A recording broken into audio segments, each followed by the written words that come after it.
Hello my dear student, myself GK Mishra and welcome back in Vidya classes of biology। अभी हम लोग पढ़ रहे हैं, जैसे चैप्टर फर्स्ट हमारा चल रहा है reproduction in organisms. Reproduction in organisms. Reproduction in organisms का मतलब होता है जीवों में जनन। रिप्रोडक्शन इन ऑर्गेनिजम्स का हिंदी हो जाएगा जीवों में जनन। जीवों में जनन, इसका मतलब हुआ कि जीव जनन कैसे करते हैं, हम उसके बारे में देख रहे हैं। और इसमें हमने पिछले क्लास में आपको बताया था मेथड्स ऑफ असेक्सुअल रिप्रोडक्शन के बारे में, यानी कि अलैंगिक जनन की कौन कौन सी विधियां होती है उसके बारे में हमने बात किया था। अब उसमें एक पॉइंट अभी नोट करके जरा लिख लीजिएगा, जैसे कि हमने आपको रीजनरेशन के बारे में बताया था। रीजनरेशन, और रीजनरेशन का मतलब होता है पुनर्जनन। रीजनरेशन का मतलब होता है पुनर्जनन। और पुनर्जनन में जैसे कि हमने आपको बात बताया था, पुनर्जनन या इसी को हम लोग पुनरुद्भवन भी बोलते हैं। तो पुनर्जनन में हमने आपको बताया था जैसे कि इसमें पुनर्जनन दो तरह से होता है। दो तरह से होने का मतलब क्या हुआ कि एक में मैंने आपको बताया था कि पूरे बॉडी का निर्माण हो जाता है। कुछ जीव ऐसे होते हैं जिसमें पूरे बॉडी का निर्माण हो जाएगा। मैंने आपको ये बात तो बोला था ना कि किसी किसी जीवों में, जैसे कि प्लेनेरिया में, जैसे प्लेनेरिया में या फिर हाइड्रा में, मैं आपको बताया था कि इसमें इनके अगर बॉडी का पार्ट अगर टूट गया, बॉडी जितने पार्ट में टूटेगा उन प्रत्येक पार्ट के द्वारा इनके पूरे के पूरे बॉडी का निर्माण हो सकता है। यानी कि प्रत्येक टूटे हुए भाग से इनका पूरा का पूरा टुकड़ा नए संतान के रूप में विकसित हो जाएगा। लेकिन मैंने ये भी आपको बोला था कि कुछ जीवों में केवल उनके टूटे हुए भाग ही वापस आते हैं। जैसे कि छिपकली का अगर टूटा हुआ भाग है, छिपकली का अगर पूंछ टूट गया या फिर उसके पांव टूट गए, उसके लिम्स टूट जाते हैं, तो इस सिर्फ और सिर्फ पांव निकल लेंगे, लिम्स निकलेंगे या फिर पूंछ निकलेगा। ठीक है, वैसे ही होगा। फिर जैसे कि हमने क्रैब में भी आपको बताया था, क्रैब यानी केकड़ा होता है, केकड़ा में भी सेम ऐसा ही होगा। केकड़ा का अगर मान लीजिए कि पैर टूट जाता है तो उसका फिर से दोबारा वही पैर पुनः निकल जाएगा। उसी प्रकार अगला बात जैसे कि हम लोग कर रहे हैं, मान लीजिए कि हम आपको स्टार फिश के बारे में मैंने आपको बताया था। स्टार फिश में भी ऐसा ही होता है।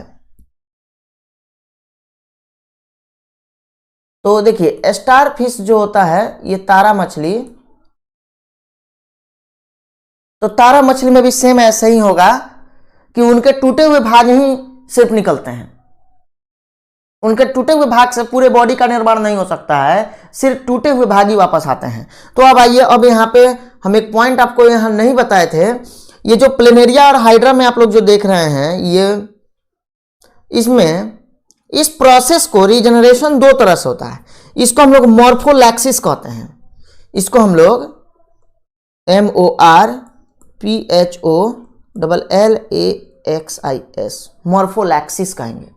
और मॉर्फोलैक्सिस में क्या होता है तो याद कर लीजिएगा, इसमें क्या होगा जी, तो इसमें संपूर्ण, लिख लीजिए, संपूर्ण जीव का निर्माण होगा। लिख लीजिए, तो इसको हम लोग क्या बोलते हैं, संपूर्ण जीव का निर्माण जिसमें होता है उसको मॉर्फोलैक्सिस कहते हैं। एग्जाम्पल हम आपको ऊपर में लिखवा चुके हैं, जैसे प्लेनेरिया और हाइड्रा में होता है ऐसा। और लेकिन एक बात जैसे कि हम लोग देख रहे हैं ये लिजार्ड में, तो लिजार्ड में क्या होता है, जैसे कि ये लिजार्ड जो है, लिजार्ड, क्रैब, स्टारफिश। लिजार्ड का मतलब होता है छिपकली, लिजार्ड मतलब छिपकली होता है, क्रैब मीन्स केकड़ा होता है, स्टारफिश का मतलब तारा मछली होता है। तो इन सभी में केवल जीवों के खोए हुए भाग ही वापस आते हैं, लेकिन टूटे हुए भाग से पूरे शरीर का निर्माण नहीं हो सकता है। इनके शरीर का भाग अगर टूट गया तो सिर्फ वही निकलेगा। अब जैसे कि इसको हम लोग इपीमॉर्फोसिस कहते हैं, इपीमॉर्फोसिस कहेंगे। और इपीमॉर्फोसिस का मतलब क्या हुआ, किसी अंग का निर्माण। इसमें लिख लेंगे किसी अंग का निर्माण। ठीक है,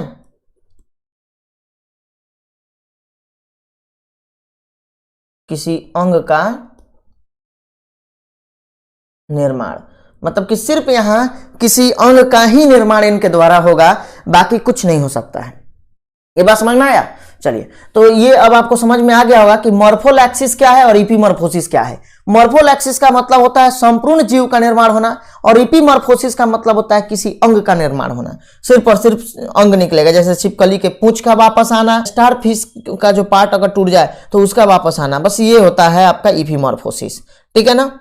चलिए, एनसीईआरटी का आप लोग का एक आरएमआर पॉइंट हम बता देते हैं। आरएमआर का मतलब क्या होता है? रट्टा मार। तो 1.1 फिगर दिया हुआ है, उसको सीधे आप लोग को याद कर लेना है। और फिर उसके बाद 1.2 फिगर है आपका। तो 1.2 फिगर में जनन किसके किसके द्वारा किस में होता है ये सब बताया गया है, रिप्रोडक्शन किसके द्वारा होगा। तो उसमें आप लोग का एक, जैसे कि हम आपको बता दे रहे हैं कौन कौन सा है। तो चूंकि एनसीईआरटी का जितना भी एग्जाम्पल है हम लोग को याद रखना है, तो इसमें भी आप लोग लिख सकते हैं। एक पॉइंट वहां बताया गया है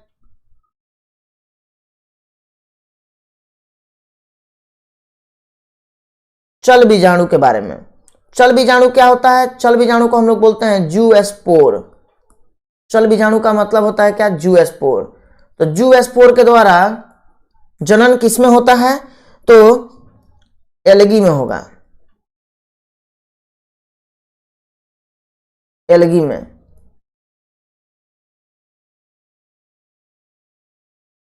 शैवाल में होगा।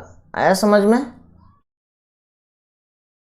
उसी तरह उसके बाद हम लोग जैसे कि देख रहे हैं, बी नंबर पॉइंट है कोनिडिया। कोनिडिया, कोनिडिया को हम लोग हिंदी में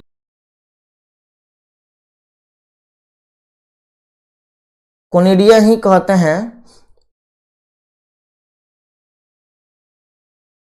और कोनिडिया जो होता है किसमें होगा? पेनिसिलियम में हो जाएगा। चलिए, तो ये जूएस्पोर में एल्गी होता है, शैवाल में होता है जूएस्पोर, और कोनिडिया जो होता है ये पेनिसिलियम में होगा। पेनिसिलियम एक तरह का क्या होता है जी? ये पेनिसिलियम एक तरह का कवक होता है, यानी कि फंजाई है।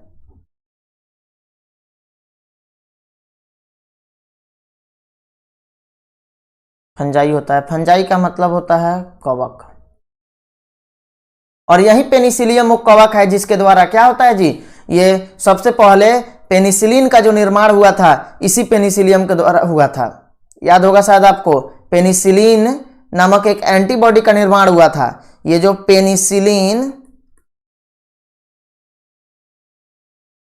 पेनिसिलिन नामक एंटीबॉडी का जो निर्माण हुआ था, उस एंटीबॉडी का निर्माण किसके द्वारा हुआ था जी? तो ये पेनिसिलियम के द्वारा हुआ था। ठीक है, याद रखिएगा। यानी सबसे पहला जो एंटीबॉडी का निर्माण हुआ था, फर्स्ट एंटीबॉडी का जो निर्माण हुआ था, सबसे पहला एंटीबॉडी वो था पेनिसिलिन, और किसके द्वारा बना था? तो पेनिसिलियम के द्वारा बना था। चलिए, तो ये चीजें आपको समझ में आ गया। अब आते हैं हम लोग अपने टॉपिक पे। अगले टॉपिक क्या है हमारा? तो अब देखिए, अगला टॉपिक जैसे कि हम लोग को पढ़ना है, अब है हमारा वेजिटेटिव रिप्रोडक्शन। हेडिंग डाल लेंगे वेजिटेटिव रिप्रोडक्शन। और वेजिटेटिव रिप्रोडक्शन का मतलब होता है कायिक जनन। चलिए, इसका हिंदी लिख लेंगे कायिक जनन। वेजिटेटिव रिप्रोडक्शन, या इसी को हम लोग बोलते हैं वेजिटेटिव रिप्रोडक्शन बोलिए, या फिर वेजिटेटिव प्रोपागेशन भी बोला जाता है। Vegetative propagation. अब इसका हिंदी लिख लेंगे कायिक जनन, जनन या कायिक प्रवर्धन।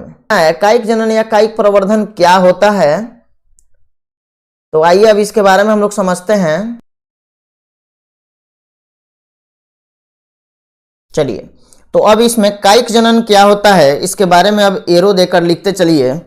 कायिक जनन क्या है? देखिए, सिंपल सी बात है, कायिक जनन समझने का मतलब होता है जैसे कि जो असेक्सुअल रिप्रोडक्शन हो रहा था ना, अलैंगिक जनन जो हो रहा था, तो अगर ये प्लांट में होगा, देखिए जैसे कि हम इसको पहले समझ लेते हैं, बाद में लिखेंगे, अभी लिखिएगा नहीं। असेक्सुअल रिप्रोडक्शन जो होता है, यानी कि जो अलैंगिक जनन होता है, अलैंगिक जनन अगर मान लीजिए कि अगर प्लांट में हो, अलैंगिक जनन अगर प्लांट में हो, यानी कि पौधों में हो, पादप में हो, तो इसी को हम लोग क्या बोलते हैं, इसे हम कहते हैं क्या, वेजिटेटिव रिप्रोडक्शन।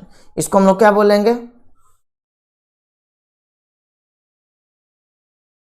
वेजिटेटिव रिप्रोडक्शन, यानी कि कायिक जनन। आया समझ में? अलैंगिक जनन की प्रक्रिया जब प्लांट में होता है, पौधों में होता है, तो इस प्रक्रिया को हम लोग कायिक जनन कहते हैं। आ गया समझ में? अब देखिए एक चीज जरा समझिएगा, जैसे मान लीजिए कि ये कोई प्लांट है, प्लांट हुआ ये कोई प्लांट में, जैसे कि आप लोग जानते हैं, प्लांट के अगर हम लोग पत्तों को मिट्टी में अगर डाल देते हैं, नए पौधे निकलने लगते हैं, या फिर इनके टहनियों के द्वारा, इनके प्लांट के पार्ट के द्वारा नया पौधा निकलने लगता है। तो यहां आप क्या देख रहे हैं कि किसी एक प्लांट के किसी एक छोटे से पार्ट के द्वारा, प्लांट के एक छोटे से पार्ट के द्वारा अगर मान लीजिए कि इसको मिट्टी के अंदर डाल दिया जाए, तो यहां से न्यू प्लांट निकल जाता है। यानी कि सिंगल प्लांट के द्वारा, सिंगल प्लांट के पार्ट के द्वारा अगर नया पौधा, न्यू स्प्रिंग हो रहा हो, नया पौधा उत्पन्न हो रहा हो, तो उसको अलैंगिक जनन कहते हैं। तो उसको हम लोग क्या बोलते हैं जी, अलैंगिक जनन कहते हैं। और हम जानते हैं कि अलैंगिक जनन में होने वाली प्रक्रिया को, अलैंगिक जनन अगर किसी प्लांट में होगा, पादप में होगा, तो वही कहलाता है क्या, कायिक जनन। उसी को हम लोग कायिक जनन कहते हैं। ठीक है। अब जैसे कि मान लीजिए कि हम यहाँ पे लीफ के द्वारा देख रहे हैं, पत्तियों के द्वारा नया पौधा निकल रहा है, या फिर आप रूट को देखे होइएगा, कुछ प्लांट के जो रूट होते हैं उनको अगर मिट्टी में डाल दिया जाए, रूट के द्वारा भी नए पौधे निकलते हैं, नए पौधे रूट के द्वारा भी निकलने लगते हैं। ये यहाँ पे लीफ हम लोग देख रहे हैं, लीफ के द्वारा भी, पत्तियों के द्वारा भी नए पौधे निकलते हैं। रूट मीन्स होता है जड़, जड़ के द्वारा भी नया पौधा निकल जाता है। और स्टीम के द्वारा, जैसे कि मान लीजिए कि ये कोई प्लांट हुआ, तो प्लांट का जो ये स्टीम है, इस पार्ट को स्टीम, तना भाग को, ये मान लीजिए कि स्टीम है, तो स्टीम के द्वारा, तने भाग के द्वारा भी, इसका तना होता है हिंदी, तो स्टीम के द्वारा भी नया पौधा निकलने लगता है। तो इसका मतलब आप सुनिए, यानी कि हम बोल सकते हैं कि पौधों में जो कायिक जनन हो रहे हैं, यानी कि अलैंगिक जनन जो प्लांट में होता है, वो 3 चीजों के द्वारा होगा। कौन कौन से? तो एक तो लीफ के द्वारा होता है, 3 पार्ट के द्वारा होगा। एक लीफ के द्वारा, पत्तियों के द्वारा होता है, दूसरा रूट के द्वारा होता है, और तीसरा हो जाएगा क्या आपका, ये स्टीम के द्वारा होता है, यानी कि तना भाग के द्वारा होता है। तो इस तरह से हम लोग कायिक जनन के बारे में समझे। अब आइए हम इसके डिफिनेशन को जरा नोट कर लेते हैं। अब इसके डिफिनेशन को लिखेंगे, डिफिनेशन में एरो दे देकर लिखते चलिए, चलिए लिखेंगे, in plants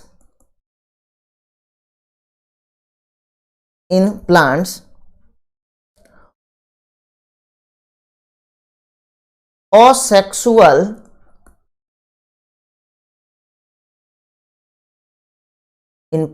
asexual reproduction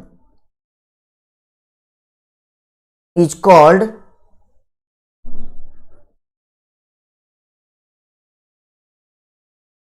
vegetative reproduction. एकदम सिंपल सी लैंग्वेज है, आप बस वीडियो को देखते रहिए, आराम से सब समझ में आएगा। इसका हिंदी लिख लेंगे, पौधों में अलैंगिक जनन के प्रक्रिया को कायिक जनन कहा जाता है। पौधों में अलैंगिक जनन की प्रक्रिया को कायिक जनन कहा जाता है। अब देखिए, अभी हम आपको बताएं कि कायिक जनन किसके द्वारा होता है, तो लिख लेंगे, वेजिटेटिव रिप्रोडक्शन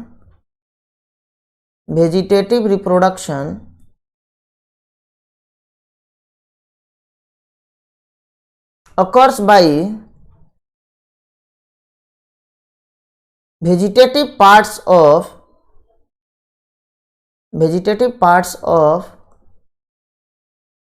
plant.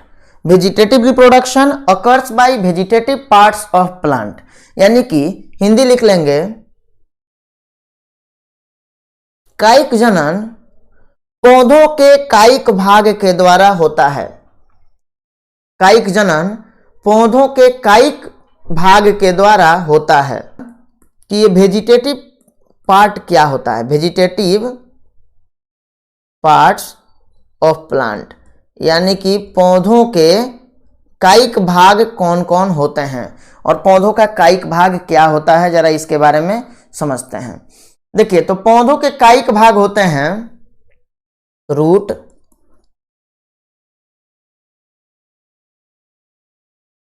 स्टीम और लीफ। रूट, स्टीम और लीफ बोलने का मतलब हुआ, यानी रूट का हिंदी लिख लेंगे जड़, स्टीम का हिंदी लिख लीजिएगा तना, रूट स्टीम, और लीफ का हिंदी लिख लेंगे पतिया। हो गया। चलिए, तो अब यहां तक कि हम लोग पॉइंट देख रहे हैं। वेजिटेटिव पार्ट्स ऑफ प्लांट हुआ ये कायिक भाग, पौधों के कायिक भाग हैं जड़, तना और पत्तियां। इसके बारे में हम लोग अच्छे तरह से जानते हैं। चलिए, अब हम बात करते हैं वेजिटेटिव रिप्रोडक्शन के टाइप के बारे में। ठीक है, कि वेजिटेटिव रिप्रोडक्शन कितने तरह का होते हैं। तो अब लिख लेंगे, हेडिंग डालिए, types of vegetative reproduction. Types of vegetative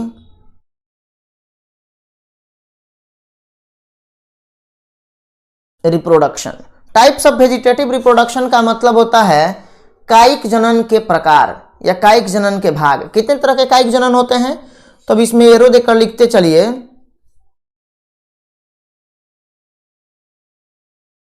there are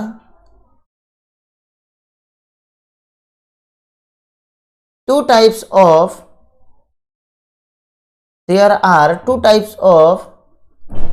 vegetative reproduction. Vegetative reproduction यानी कि कायिक जनन दो प्रकार के होते हैं। कायिक जनन दो प्रकार के होते हैं। पहला हो जाएगा आपका natural vegetative reproduction. Natural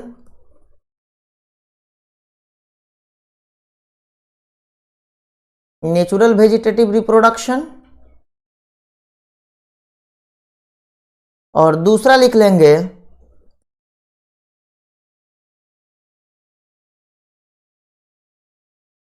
artificial vegetative reproduction. Natural vegetative reproduction और दूसरा हो जाएगा आर्टिफिशियल वेजिटेटिव रिप्रोडक्शन। प्राकृतिक कायिक जनन और दूसरा का हिंदी लिख लेंगे कृत्रिम कायिक जनन। प्राकृतिक कायिक जनन और दूसरे का हिंदी लिख लीजिए कृत्रिम कायिक जनन। आया समझ में। चलिए, अब उसके बाद अगला पॉइंट हम लोग देख रहे हैं नेचुरल वेजिटेटिव रिप्रोडक्शन। पहला नंबर पॉइंट लिखिए, नोट कीजिए, नेचुरल वेजिटेटिव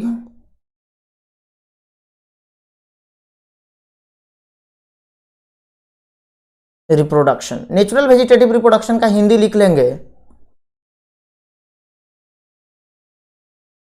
प्राकृतिक कायिक जनन या फिर प्राकृतिक कायिक प्रवर्धन भी इसको हम लोग कहेंगे। आया समझ में। चलिए, अब इसमें लिखते चलिए कुछ, इसके लैंग्वेज को लिखेंगे। प्राकृतिक कायिक जनन क्या है, तो देखिए एक बात बता दें, जैसे कि हम लोग जानते हैं कि जो भी वेजिटेटिव रिप्रोडक्शन हो रहा है, कायिक जनन हो रहा है, ये पौधों में अलैंगिक जनन है एक तरह का, जो कि पौधों के कायिक भाग के द्वारा हो रहा है, मतलब कि वेजिटेटिव पार्ट के द्वारा हो रहा है। तो अगर ये नेचुरली हो, यानी स्वतः हो रहा हो, जैसे कि आपने आम खाया, आम खाकर आप जो बीज होता है उसको फेंक दिया, बीज फेंकने के बाद उस बीज से खुद ही स्वतः अगर नया पौधा निकल गया तो उसको हम लोग कहेंगे प्राकृतिक कायिक जनन। आया समझ में। और अगर मान लीजिए कि किसी प्लांट से हम दूसरे पौधे को डेवलप अगर कर रहे हैं तो ये कहलाएगा कृत्रिम कायिक जनन, जो कि मनुष्य के मदद से हो रही है, आर्टिफिशियली हो रही है। आया समझ में। चलिए, तो अब इसमें नेचुरल वेजिटेटिव रिप्रोडक्शन में लिखेंगे when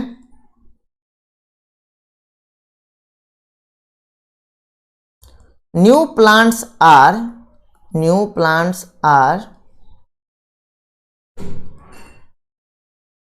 arises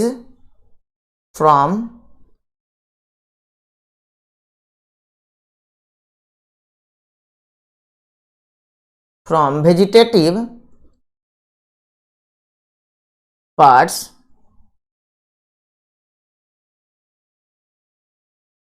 of plant by itself is called natural vegetative reproduction. Is called natural vegetative reproduction. When new plants are arises from vegetative parts of plant by itself is called natural vegetative reproduction. इसका मतलब होता है, हिंदी लिख लेंगे, जब नया पौधा पौधों के कायिक भाग के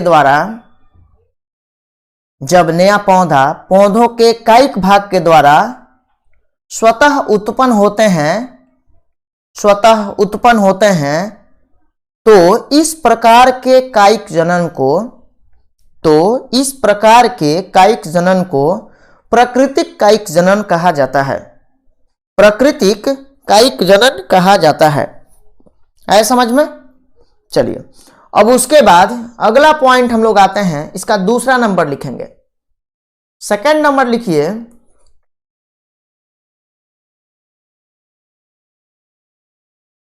artificial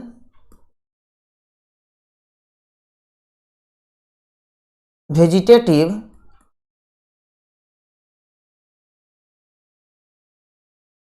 reproduction. Artificial vegetative reproduction का हिंदी होता है कृत्रिम कायिक जनन। आर्टिफिशियल वेजिटेटिव रिप्रोडक्शन का हिंदी हो जाएगा, हिंदी लिखेंगे कृत्रिम कायिक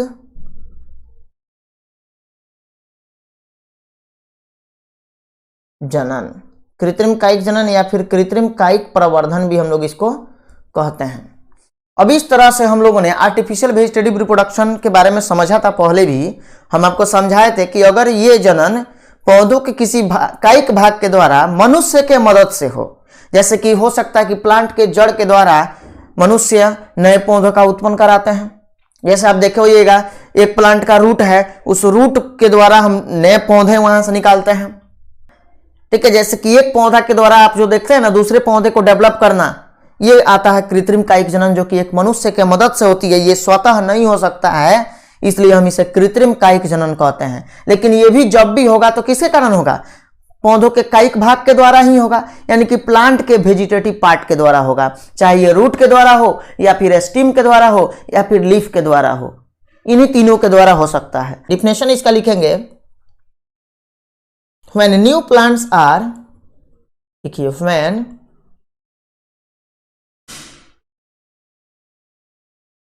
new plants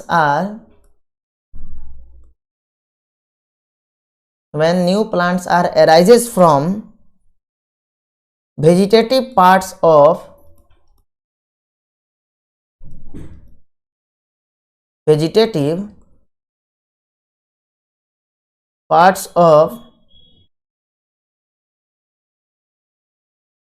plants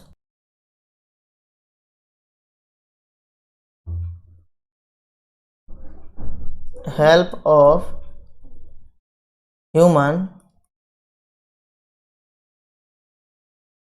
is called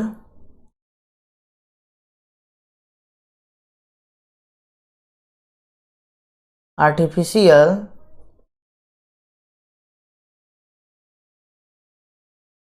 vegetative reproduction। artificial vegetative reproduction। चलिए, इसका हिंदी लिखेंगे जब नया पौधा पौधों के कायिक भाग के द्वारा, जब नया पौधा पौधों के कायिक भाग के द्वारा मनुष्य के मदद से उत्पन्न होते हैं, मनुष्य के मदद से उत्पन्न होते हैं, तो इस प्रकार के कायिक जनन को, तो इस प्रकार के कायिक जनन को कृत्रिम कायिक जनन कहा जाता है। आया समझ में? चलिए अब हमारा चांस है मेथड पढ़ने का इनका। अब इनके मेथड्स के बारे में अब हम लोग पढ़ेंगे, जैसे कि किस किस मेथड के द्वारा ये कायिक जनन होते हैं, उनके बारे में अब हम लोग को पढ़ना है। तो अब आइए पेज को ऊपर लेते हैं और यहां आप लिखेंगे आप लोग मेथड्स। सबसे पहले हम लोग वेजिटेटिव रिप्रोडक्शन के मेथड्स को पढ़ेंगे। मेथड्स ऑफ वेजिटेटिव रिप्रोडक्शन, इसका हिंदी लिख लेंगे प्राकृतिक कायिक जनन की विधियां, प्राकृतिक कायिक जनन की विधियां। चलिए अब इसमें एरो देकर लिखते चलिए प्राकृतिक कायिक जनन में कौन कौन सी विधियां होती है। तो सबसे पहला हम लोग लिखेंगे बाई रूट्स, यानी कि जड़ों के द्वारा, जड़ों के द्वारा, बाई रूट्स, जड़ों के द्वारा। अब जड़ों के द्वारा कैसे होता है जी प्राकृतिक कायिक जनन? तो जड़ के द्वारा किसमें किसमें होगा? तो अब इसका एग्जाम्पल लिखेंगे जड़ के द्वारा किसमें होता है। तो इसमें जैसे कि देखिए कुछ ऐसे प्लांट होते हैं जिनके जड़ के द्वारा नया पौधा स्वतः निकल आता है, उनके जड़ के द्वारा ही नया पौधा निकलेगा। ठीक है, तो जैसे हम आपको बताए हैं कि अगर वेजिटेटिव रिप्रोडक्शन होता है तो वेजिटेटिव रिप्रोडक्शन प्लांट के वेजिटेटिव पार्ट के द्वारा ही होगा, चाहे वो रूट के द्वारा हो या फिर स्टेम के द्वारा हो या फिर लीफ के द्वारा हो, यही होता है। तो हम सबसे पहले इसमें देखेंगे बाय रूट, जड़ों के द्वारा। अब जड़ों के द्वारा किसमें होगा? तो देखिए जड़ के द्वारा होगा जैसे कि स्वीट पोटैटो में, स्वीट पोटैटो में, स्वीट पोटैटो यानी कि ये मीठा आलू हो गया। ठीक है, स्वीट पोटैटो में होता है। फिर से डहलिया में होता है, डहलिया, इसका हिंदी लिख लीजिएगा डहलिया। तो ये आपका डहलिया में होगा और स्वीट पोटैटो में होगा। तो चलिए अब जैसे कि हम आपको यहाँ पे दिखा रहे हैं, ये हुआ जो डहलिया, अभी बताया था ना मैंने डहलिया। तो डहलिया एक फ्लावर होता है, फूल है। तो और ये जड़ों के द्वारा उत्पन्न होता है। तो जड़ दिख रहा है, इन्हीं जड़ के द्वारा इसमें क्या होता है, इसमें कायिक जनन होता है, यानी कि इन जड़ों के द्वारा ही इस पौधों को अंदर मिट्टी में डाला जाता है और इस जड़ के द्वारा ये पौधे, नए पौधे निकलते हैं इससे। और इनके फ्लावर को भी देखना चाहते हैं आप, तो देखिए हम इसके फ्लावर को भी आपको दिखा देते हैं। देखिए तो ये जो फ्लावर आप देख रहे हैं, आपको जो अभी आप लोगों ने जो रूट को देखा था, जिस जड़ को देखा था, उसी जड़ के द्वारा ये फ्लावर होता है। तो देखिए ये स्वीट पोटैटो होता है। स्वीट पोटैटो को हम लोग अपने भाषा में ओलुआ भी बोलते हैं या फिर इसी को हम लोग कोन भी कहते हैं। आया समझ में? चलिए अब हम आते हैं अपने टॉपिक पे, चलिए बोर्ड पे आते हैं। और उसके बाद जो है हम लोगों ने ये अभी देखा था कायिक जनन के बारे में। कायिक जनन क्या होता है? तो अलैंगिक जनन की प्रक्रिया, पौधों में अलैंगिक जनन की प्रक्रिया कायिक जनन कहलाती है। कायिक जनन कायिक भाग के द्वारा होता है, यानी कि वेजिटेटिव पार्ट के द्वारा होता है। वेजिटेटिव पार्ट रूट, स्टेम और लीफ होते हैं। ठीक है, कायिक जनन दो प्रकार के होते हैं, एक यानी कि वेजिटेटिव रिप्रोडक्शन दो प्रकार के होते हैं। एक होता है आपका प्राकृतिक कायिक जनन यानी कि नेचुरल वेजिटेटिव रिप्रोडक्शन, और दूसरा होता है कृत्रिम कायिक जनन। तो प्राकृतिक कायिक जनन की विधियों के बारे में पढ़ रहे हैं। अब दूसरे नंबर में हम लोग देख रहे हैं, दूसरा नंबर है यहाँ हमारा अंडरग्राउंड स्टीम के बारे में। अंडरग्राउंड स्टीम, अब दूसरा पढ़ना है अंडरग्राउंड स्टीम। अच्छा नाम से ही लग रहा है, अंडरग्राउंड का मतलब होता है भूमिगत। अंडरग्राउंड का मतलब क्या होगा? भूमिगत होगा। और भूमिगत का मतलब होता है जो जमीन के अंदर हो, उसको हम लोग भूमिगत कहते हैं। तो इसको हम लोग कैसे लिखेंगे? तो इसका हिंदी लिख लीजिएगा भूमिगत तना, मतलब वैसी तना जो मिट्टी के अंदर होती है। अब मिट्टी के अंदर होने वाले तना कौन कौन से प्लांट में होते हैं, तो अब इनका एग्जाम्पल को हम लोग एक एक कर करके लिखेंगे। तो अब देखिए सबसे पहले इसमें हम लोग ट्यूबर को लिखते हैं। ट्यूबर का मतलब होता है कंद। ठीक है, ट्यूबर को लिखते हैं। दूसरा होता है इसमें राइजोम,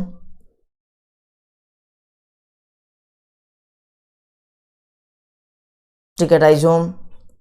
तीसरा होता है इसमें कॉर्म, कॉर्म होगा। और डी नंबर जो इसमें होगा आपका ये होता है बल्ब या बल्बिल होता है। ठीक है, बल्ब या बल्बिल होता है। ठीक है, ये यही तक हम लोग को पॉइंट इसमें देखना है, मतलब कि अंडरग्राउंड स्टीम के अंदर ये 4 पॉइंट हम लोग को पढ़ना होता है। या तो क्वेश्चन आपसे पूछ देगा अंडरग्राउंड स्टीम में कौन कौन से किनके द्वारा कायिक जनन होता है, तो ट्यूबर के द्वारा होता है, राइजोम के द्वारा होता है, कॉर्म के द्वारा होता है और बल्बिल के द्वारा होता है। या फिर आपसे पूछा जा सकता है ट्यूबर के द्वारा, यानी कि कंद के द्वारा, ट्यूबर के द्वारा किसमें कायिक जनन होता है। या पूछा जा सकता है ट्यूबर भूमिगत तना है यानी कि अंडरग्राउंड स्टीम है, या फिर सब एरियल स्टीम है यानी कि अर्धवायवीय तना है। इस तरह से क्वेश्चन भी पूछा जाता है। ठीक है, तो चलिए अब इसमें हम लोग को एग्जाम्पल पढ़ना है। राइजोम का हिंदी होता है प्रकंद, इसका हिंदी लिख लेंगे, राइजोम का हिंदी प्रकंद। चलिए अब उसके बाद कॉर्म का हिंदी लिख लेंगे, कॉर्म का हिंदी होता है घनकंद, घनकंद। और बल्ब या बल्बिल का हिंदी लिख लेंगे, बल्ब का हिंदी होता है सलकंद। ठीक है, बल्ब का हिंदी होगा सलकंद, कॉर्म का हिंदी हो जाएगा घनकंद, और राइजोम का हिंदी हो जाएगा प्रकंद, और ट्यूबर का हिंदी होता है कंद। अब हम लोग इसमें इनके एग्जाम्पल, जो इसमें कौन कौन से एग्जाम्पल आएंगे हम लोग उसके बारे में अब पढ़ेंगे। अब देखिए एग्जाम्पल इसमें लिखते चलिएगा जरा, ये बहुत इंपॉर्टेंट है एग्जाम्पल, इससे बहुत बार क्वेश्चन आता है। ट्यूबर के द्वारा किसमें कायिक जनन होता है, तो इसका एग्जाम्पल हो जाएगा आपका, जैसे कि ट्यूबर में बाबू लिखिएगा पोटैटो। पोटैटो, पोटैटो का मतलब आलू होता है। इसको तो नहीं दिखाना होगा, इसका फिगर आप लोग देखे होइएगा, डेली खाते ही हैं आप लोग। चलिए राइजोम में हो जाएगा बाबू, राइजोम का प्रकंद होता है यानी कि टर्मेरिक, और टर्मेरिक का मतलब होता है क्या, हल्दी। हल्दी भी जानते हैं आप लोग, टर्मेरिक का हिंदी लिख लेंगे हल्दी। ठीक है, फिर उसके बाद लिखेंगे जिंजर, और इसका मतलब होता है अदरक, अदरक लिख लीजिएगा। उसके बाद लिखिए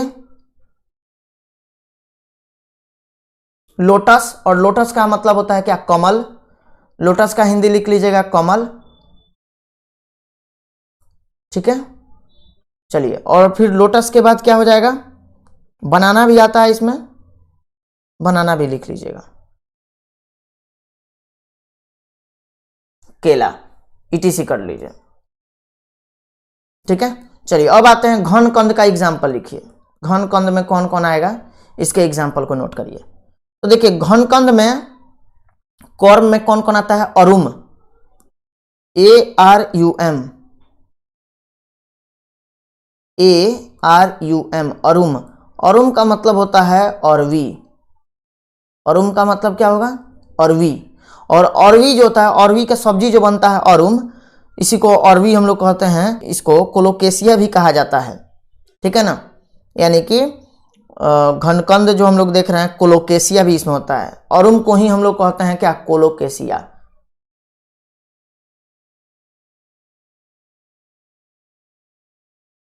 कोलोकेशिया लिखिए, कोलोकेशिया हो जाएगा।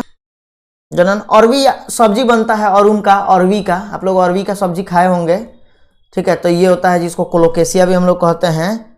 और एक इसमें एग्जाम्पल लिख लीजिएगा, क्रोकस भी आता है, CROCUS, क्रोकस, इसको क्रोकस पढ़ा जाता है। क्या पढ़ेंगे जी, क्रोकस, क्रोकस। इसको हम लोग पढ़ते हैं कोलोकेशिया, कोलोकेशिया।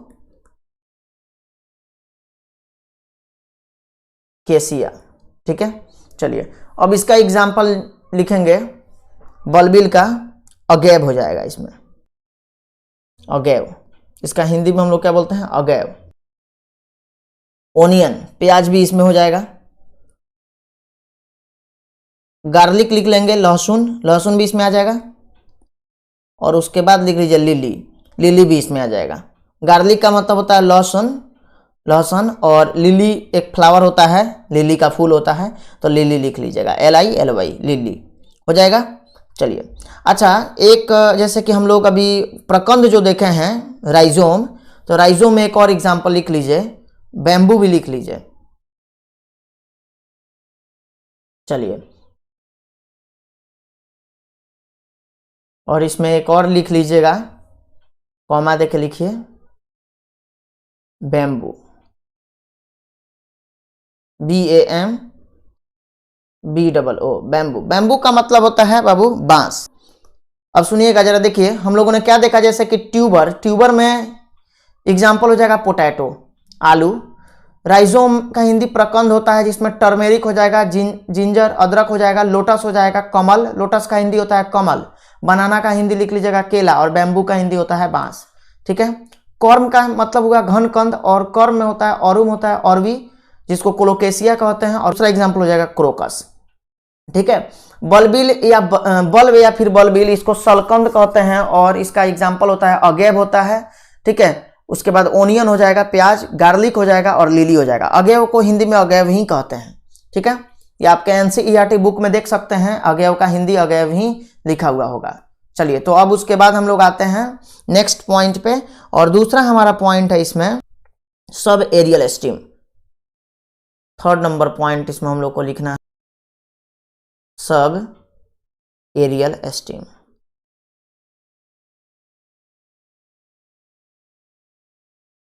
सब एरियल एस्टीम आया समझ में? देखिए, सब एरियल एस्टीम बोलने का मतलब क्या होता है, तो हिंदी इसका लिख लेंगे अर्धवायवीय तना, अर्धवायवीय,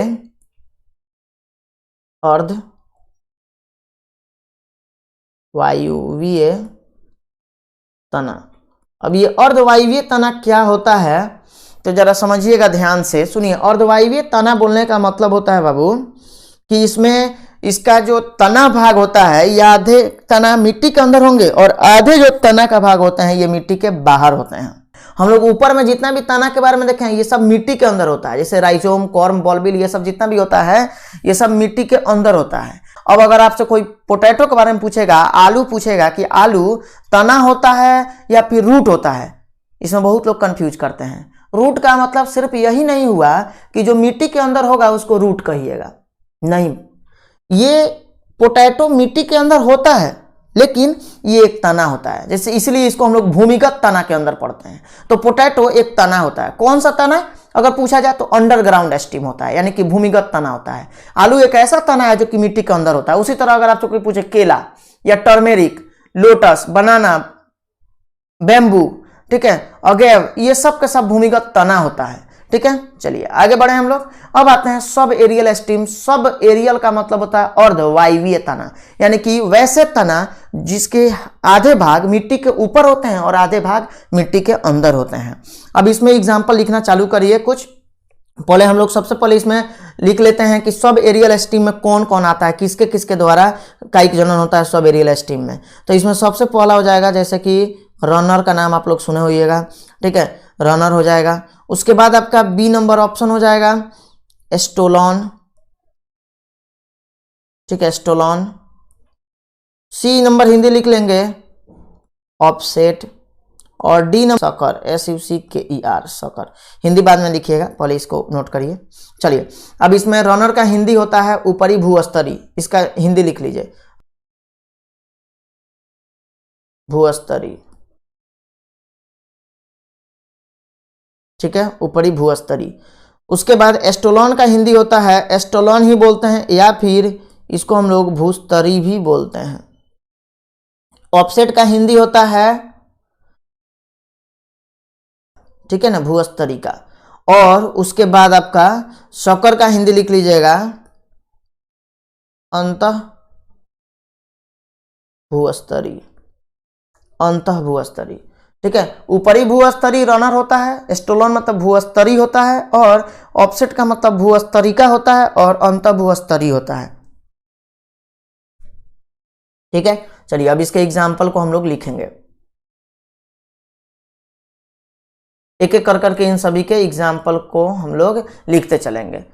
ठीक है, क्योंकि बाबू देखिए एग्जाम्पल ही ज़्यादा इंपॉर्टेंट है, चाहे नीट के लिए या फिर बोर्ड के लिए। बहुत ज़्यादा इससे क्वेश्चन आता है, इस साल भी पेपर हो रहा है बोर्ड का, तो उसमें देख लीजिएगा आप लोग, इस साल भी इससे क्वेश्चन बहुत अधिक संख्या में पूछा जाएगा और प्रत्येक साल आता ही है, पूछता भी है। चलिए, तो हम लोग अभी रनर के बारे में लिख रहे हैं। रनर में कौन कौन सा एग्जाम्पल हो जाएगा, तो रनर का एग्जाम्पल लिख लीजिए ऑक्जेलिस, ऑक्जेलिक, ठीक है, ये एक तरह का घास होता है। फिर साइनोडॉन, फिगर के द्वारा हम दिखा देंगे आप लोगों को।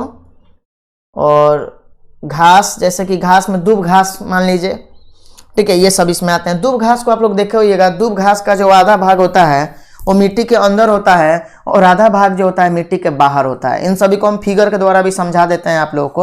अब देखिए, एस्टोलॉन, एस्टोलॉन का हिंदी होता है भूस्तरी, और एस्टोलॉन जो होता है भूस्तरी, एक जैसे इसमें हो जाएगा आपका एग्जाम्पल, इसमें लिख लीजिए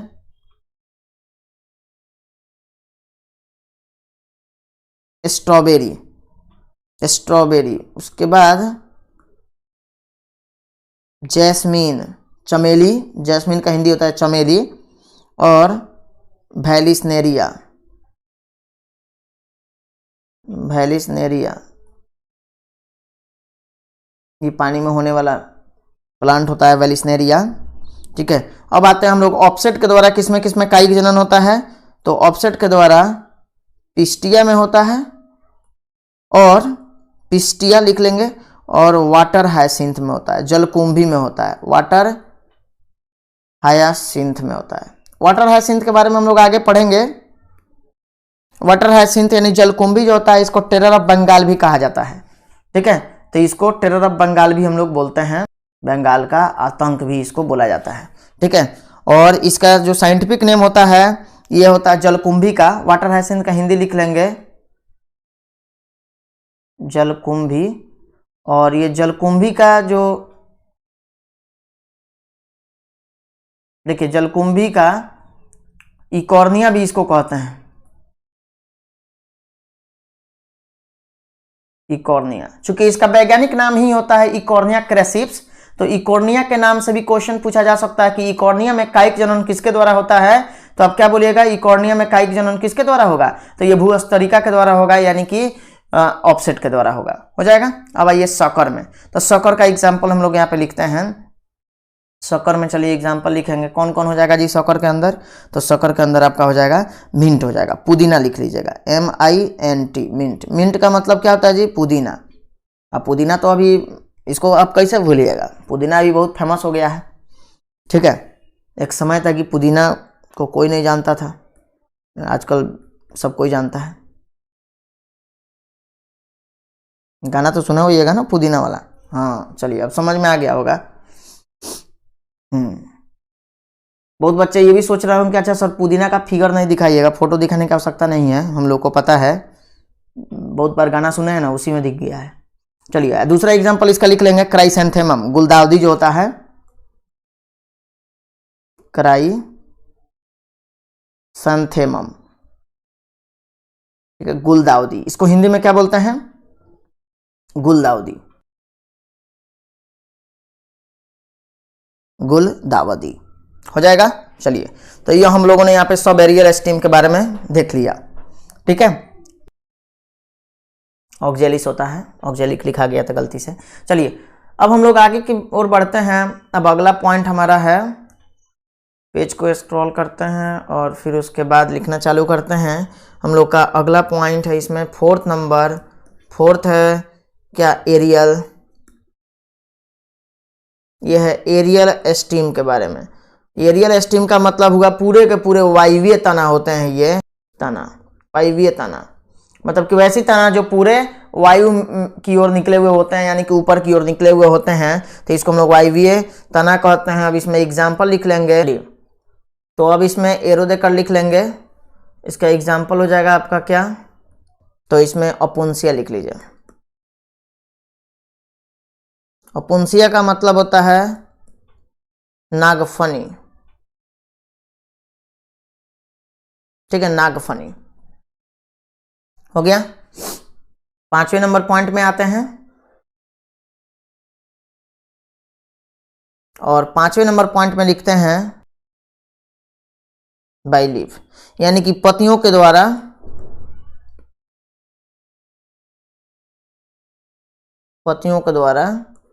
जनन किसमें होता है, तो इसमें लिख लेंगे, इसका एग्जाम्पल लिखिए, बाई लीफ के द्वारा किसमें होगा, बाई लीफ के द्वारा यानी कि पत्तियों के द्वारा कायिक जनन होता है किसमें, तो इसका चलिए अब इसका एग्जाम्पल लिखेंगे इसमें ब्रायोफाइलम में।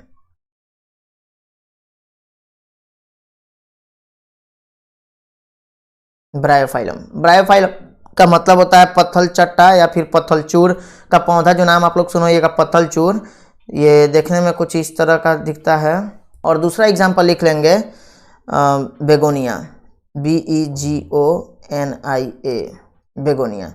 ये दोनों प्लांट होते हैं जिनके पत्तियों के द्वारा नया पौधा निकल सकता है। ये हम लोग पढ़ेंगे वाटर हायासिंथ के बारे में, वाटर हायासिंथ के बारे में यानी कि जल कुंभी के बारे में पढ़ेंगे, और जो इसके बारे में हम लोग नेक्स्ट क्लास में पढ़ेंगे, कल के पढ़ेंगे इसके बारे में, ठीक है। चलिए okay, thank you for watching, मिलते हैं नेक्स्ट क्लास में, कल के क्लास में। तब तक यहाँ तक आप लोग कंप्लीट कर लीजिए।